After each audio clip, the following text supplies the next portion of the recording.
महाराज जी, आप दोनों का एक जैसा ही प्रश्न था।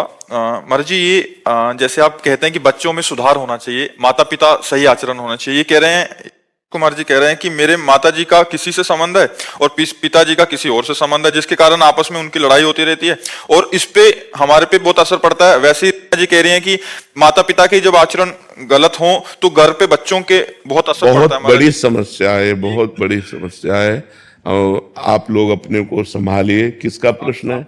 हाँ, आप लोग अपने को संभालिए। बहुत कलयुग का विचित्र समय हो रहा है।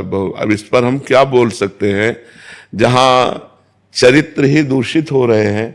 माता पिता बच्चों के चरित्र का निर्माण करने वाले गुरु है।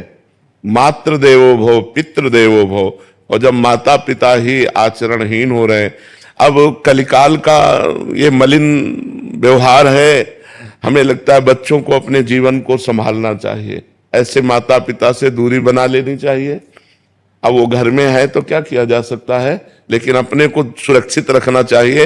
ज्यादा विरोध करने पर हिंसा के खेल होने लगते हैं।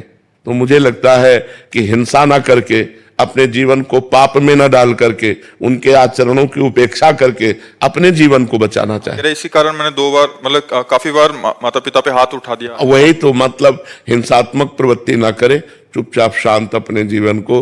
तो अब जब जैसे बच्चे सयाने हैं और देख रहे हैं कि माँ गंदे आचरण कर रही है, तो फिर असहनीय हो जाता है। पर हमें उन बच्चों से प्रार्थना करनी है कि ऐसा करने से आप जेल के अधिकारी होंगे, आप जेल में जाकर के कष्ट भोगेंगे। तो आप ऐसा क्यों करें? आप ऐसे माता पिता का मन से त्याग कर दें। और अगर सयाने हैं तो बाहर जाकर कमाइए, खाइए, अपनी जिंदगी जीजिए। ऐसे माता पिता के संग से दूर हटिए। जहां तुम्हारे अंदर क्रोध आता है, तुम्हारे अंदर हिंसा की भावना आती है, उसको त्याग कर दो, नहीं तो तुम्हारा जीवन बर्बाद हो जाएगा। मान लो तुमने माँ को मार दिया या पिता को मार दिया तो जेल तुम्हें होगी, जेल के भागी बनोगे। तो फायदा क्या हुआ? पूरा जीवन जेल भोगो। वो अपने आचरण जो कर रहे हैं करने दो, तुम अपने जीवन को संभालो, पढ़ो लिखो, मेहनत करो, नौकरी पेशा करो। अब ऐसे माता पिता से उदासीन हो जाओ जो ऐसे गंदे आचरण करने वाले हैं, क्योंकि समय बहुत गलत चल रहा है। अब जैसे 50-60 वर्ष की आयु होने के बाद सबको चाहिए कि ब्रह्मचर्य से रहे और भजन करे। अब जब 50-50 वर्ष के लोग गंदे आचरणों में जा रहे हैं तो कितनी बुद्धि भ्रष्ट हो गई है। 22 वर्ष तक ब्रह्मचर्य रहे और उधर 50 वर्ष के बाद ब्रह्मचर्य प्रारंभ कर दे, बीच में गृहस्थाश्रम का प्रयोग करे, तो वो जीवन मोक्ष का अधिकारी हो जाता है। अब 22 वर्ष के पहले ही बच्चे व्यभिचार में उतर गए, अब 50 वर्ष के बाद वाले व्यभिचार में, तो मोक्ष और परमात्मा प्राप्ति और भगवत भजन, ये तो सब बहुत दूर की बातें हो गई। तो हम बच्चों तुमसे प्रार्थना करते हैं कि तुम अपने जीवन को संभालो, कभी हाथ मत उठाना, उन्हें मारना नहीं, तुम दूर हो जाओ, नौकरी पेशा करो, व्यापार करो, अपने जीवन को जियो। उनको मतलब मारना नहीं, कभी उनकी हिंसा मत करना, और वो तुम्हारे समझाने से समझेंगे नहीं। जैसे कहते हैं ना, बूढ़ा तोता राम राम नहीं बोलता। तो ऐसे ये जो लोग हैं, ये लोग सुधरने वाले नहीं हैं, क्योंकि तुम्हारे जैसे बेटे हो गए और फिर वो गंदे आचरण कर रहे हैं, वो सुधरने वाले नहीं है, ये सब नरक जाएंगे। इसलिए शास्त्र जो आज्ञा करता है, हम अगर उसका पालन करेंगे तो हमारी उन्नति होगी। अब जैसे गुरुवार के दिन किसी भी स्थिति में बाल नहीं कटाना, द्वादशी के दिन किसी भी स्थिति में तुलसी जी को नहीं छूना। तो जो शास्त्र मर्यादा बनाई गई, अब उसमें हम क्यों नहीं कह सकते? क्योंकि ये ब्रह्म ऋषियों के द्वारा बनाई हुई मर्यादा है। बुधवार को और शुक्रवार को आप बाल कटवा सकते हैं, लेकिन अन्य दिनों में कटवाने से आपके पुण्य क्षय होंगे।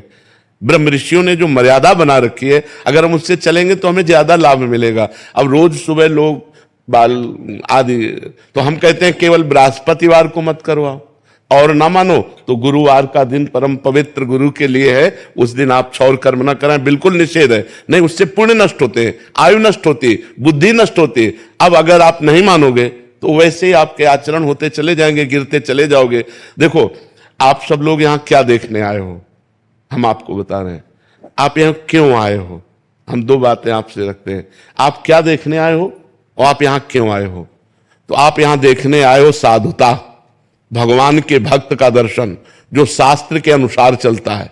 आप आए हो अध्यात्म को पाने के लिए, आप आए हो सुख शांति के लिए, आए हो कि नहीं? अगर हम धर्म से ना चलते हो तो आप हमारे दर्शन करने आओगे क्या? हम भी तो एक मनुष्य हैं, हम भी तो आप जैसे ही हैं। अगर हमारे अंदर अध्यात्म ना हो तो आप क्या सुनने आए हो? तो आप सोचो, उन्हीं ब्रह्म ऋषियों ने ये मर्यादा रखी। वैसे ही जब हम चलते तो हमारे अंदर तेज, हमारे अंदर शांति, हमारे वचनों का प्रभाव, हमारे दर्शन मात्र से तुम्हें सुख मिलेगा, तो क्या वो आप नहीं बन सकते?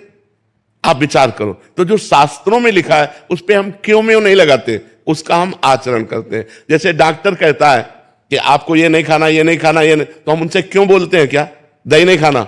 अरे भाई, दही तो बहुत अच्छी चीज है, क्यों नहीं खाना? क्योंकि तुम्हारा रोग बढ़ जाएगा। जब तुम ठीक हो जाओगे तब तुम सब कुछ कर सकते हो, लेकिन जब तक ठीक नहीं होते तब तक तुम्हें दही नहीं खाना, ऐसा मना किया जाता है ना। जब तक हमारा ज्ञान नष्ट नहीं हो जाता तब तक ये सब बातें, और ज्ञान नष्ट हो गया तो फिर कोई नियम नहीं, फिर वो सबके ऊपर पहुंच जाता है। जब स्वस्थ हो गया तो खूब दही खाओ, क्या परेशानी है?